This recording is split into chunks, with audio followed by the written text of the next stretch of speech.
9वीं कक्षा प्रश्नावली 7.1 का दूसरा क्वेश्चन हम करेंगे। पहला क्वेश्चन हम कर चुके हैं, बिल्कुल आसान सी प्रश्नावली है, आसान से क्वेश्चन है इसके। आपने त्रिभुजों की सर्वांग समता सिद्ध करनी है। तो ये क्वेश्चन देखो दूसरा, इसमें एक चित्र दिया गया है ABCD और आपको दिया गया है कि इसकी जो AD और BC भुजा है वो आपस में बराबर है। AD BC भुजा बराबर है। ये चिन्ह जो मैंने इसमें लगाए हैं से ये दर्शाता है कि दोनों भुजाएं आपस में बराबर है। और कोण DAB, ये वाला कोण CBA के बराबर है। ये दोनों कोण आपस में बराबर हैं। फिर आपने सिद्ध करना है कि त्रिभुज ABD और BAC दोनों बराबर है या नहीं। BD और AC भुजा को दिखाना है और ABD और BAC कोण को भी दिखाना है।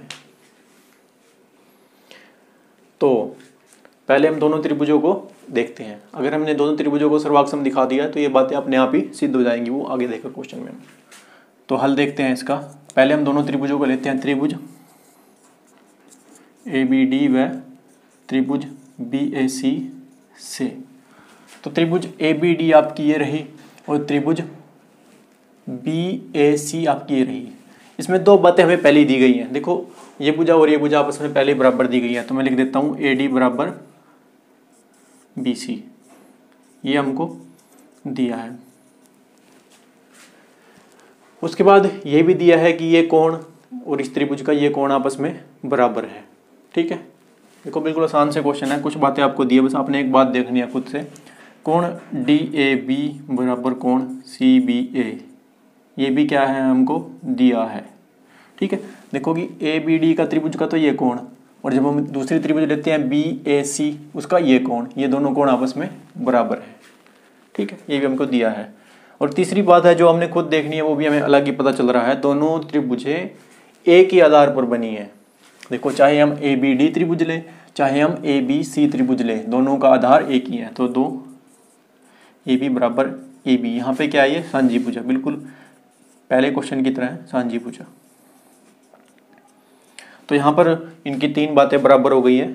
कौन कौन सी? पहली ये वाली भुजा, फिर कोण, फिर भुजा। यानी कौन सा नियम इसमें लगेगा? भुजा कोण भुजा, यानी कि SAS, साइड एंगल साइड। ठीक है, भुजा कोण भुजा भी लिख सकते हैं।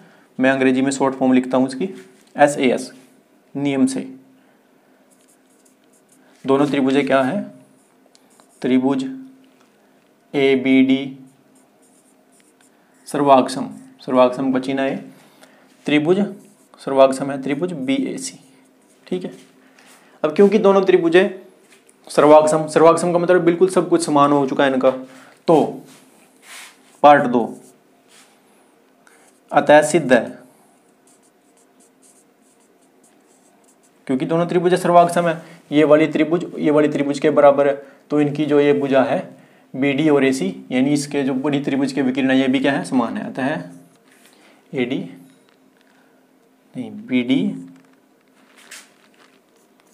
BD बराबर AC है। ठीक है, क्योंकि ये इन्हीं की भुजाएं हैं।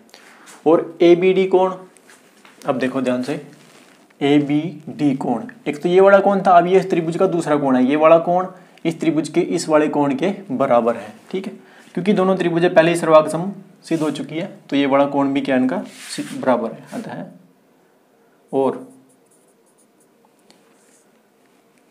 कोण ABD बराबर कोण BAC भी, ये भी बराबर है। ठीक है, ये था इसका दूसरा क्वेश्चन।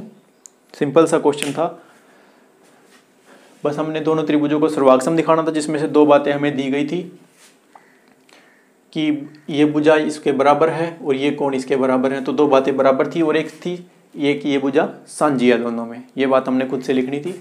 तो त्रिभुज क्या होगी? सर्वाक्षम होगी, क्योंकि ये सर्वाक्षम होगी तो इसकी जो भुजाएं हैं ये वाली भुजाएं ये भी बराबर हो गई। और जो दूसरा वाला कोण बचा था ये कोण इस कोण के बराबर हो गया।